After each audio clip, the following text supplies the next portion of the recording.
I feel that both the articles had substantial and believable information. This is because they showed examples and data with the information that was provided. The article, The Elements of Value, used Research Now in order to conduct their analysis and testing on the 30 elements of value.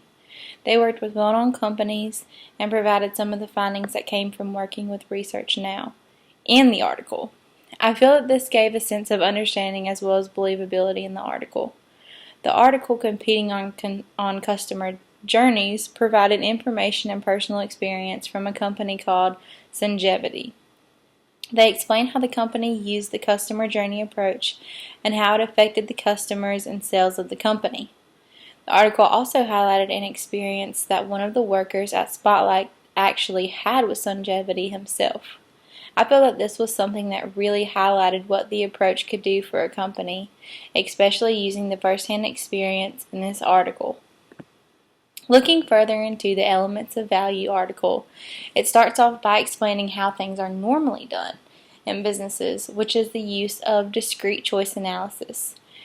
This stimulates demand for different combination of products, features, pricing, and other components. Seeing that this only evaluates the norm and does not take into account how the customer feels based on the value of the product, something else needed to be done. So some companies started to adopt the 30 elements of value. This strategy can be broken down into 4 different categories: functional, emotional, life-changing, and social impact. Finding these 30 elements wasn't easy, and it came from both qualitative and quantitative methods. They used something called laddering, which helped them to find out what drives customers. It seems to me that they're headed in the right directions when it comes to these 30 elements of value. It really aims at finding what's truly important to the different consumers. And I do think it would be something that's hard to achieve, but it seems that with this article, they provided a lot of information for marketers that can help them to understand how to implement this kind of approach, as well as what to look for and how to study this type of approach. The 30 elements of value goes a lot deeper into customer satisfaction. And the article even stated that it can allow for a lot more brand loyalty. And Research Now, like I stated above, was what was used in order to analyze how well the system was doing. When conducting the data, they found that the more NPS or Net Promoter Scores that the businesses had, the better they scored, or the better their business did overall. However, the highest one, which I think they said was Amazon, only had 11 out of the 30 elements.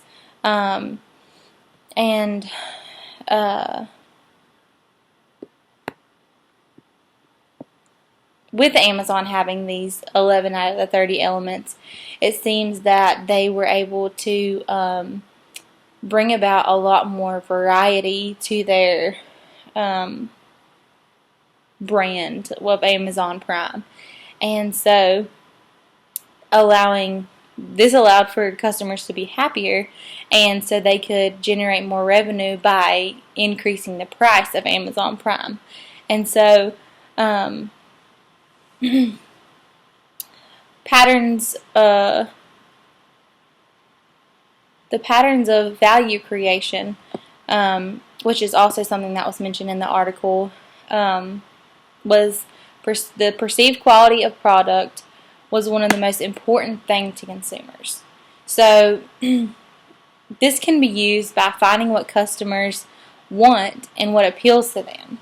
So companies will likely do very well by finding what people want and what their consumers want, and so in return they're going to generate more revenue, which I think that finding these core values of what customers want out of a company is something that marketers and people starting out a business or people wanting to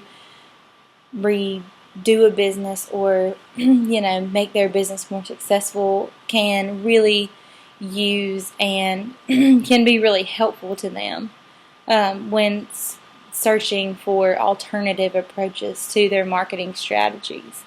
And so I also have that if marketers go in knowing that a focus on these 30 elements of value can increase revenue and brand loyalty, it gives an advantage already.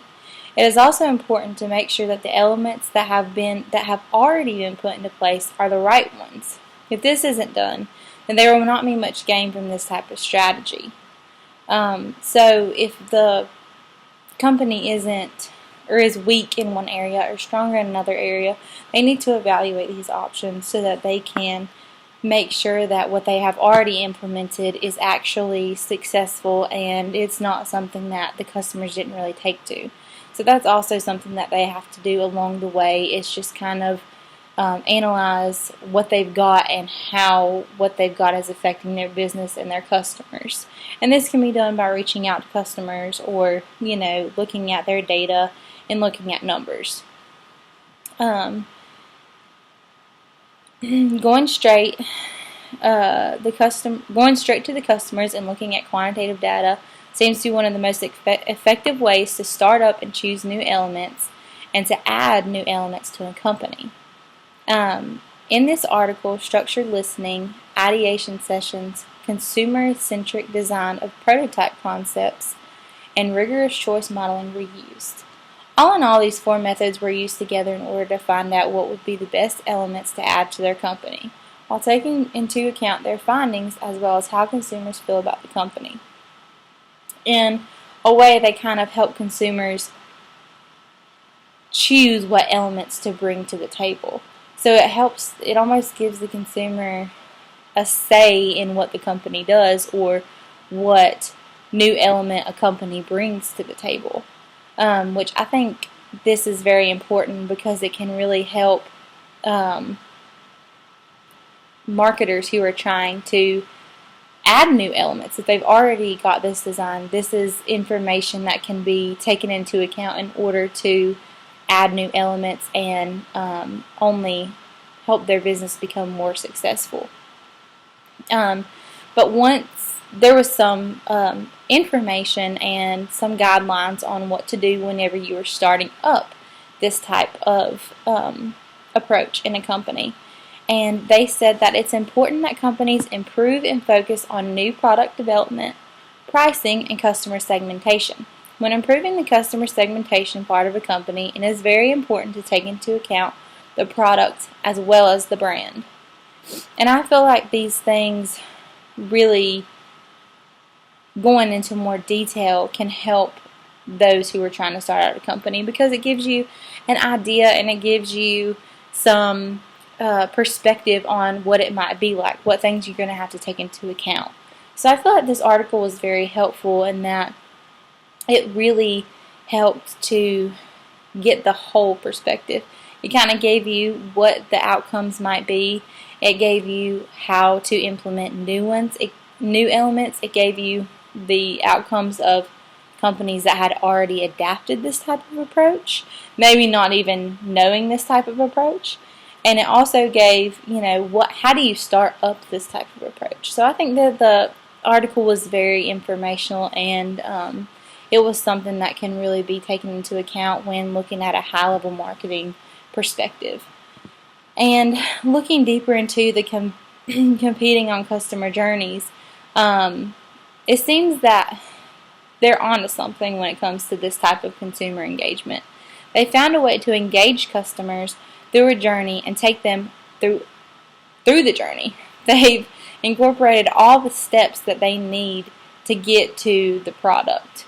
So it allows for the company to generate a larger amount of revenue since in most cases most people are so engaged in this journey that they don't even look for other options or if there's a lower price or if somewhere else has something else to offer.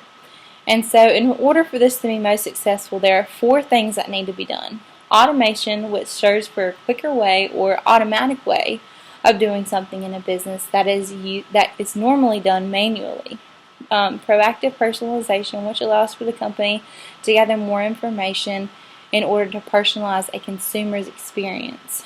Contextual interaction, which allows for a company to know where a specific consumer is in their journey. And journey innovation, which is when the company continues to tend to the needs of the consumer throughout time. So it doesn't just end when the journey ends. They still check on the customer or the consumer and make sure that everything's okay and that they tend to whatever need or want that this customer may have. And the automation process allows for quicker assistance to customers, which can in turn allow for a quick and painless service to the customer. Proactive personalization makes the experience feel truly unique and personal for a customer, which could lead to a higher satisfaction and loyalty to the company.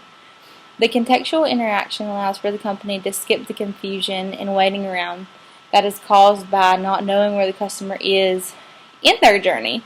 So if you know where the customer is, then it can eliminate a lot of the wait time or the frustration that comes with, them being lost on the customer's journey. The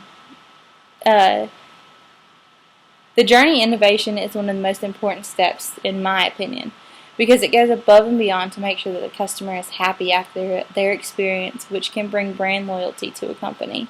So overall, I feel like both of these articles could be very informational and very substantial information for anyone who is in the high-level marketing field.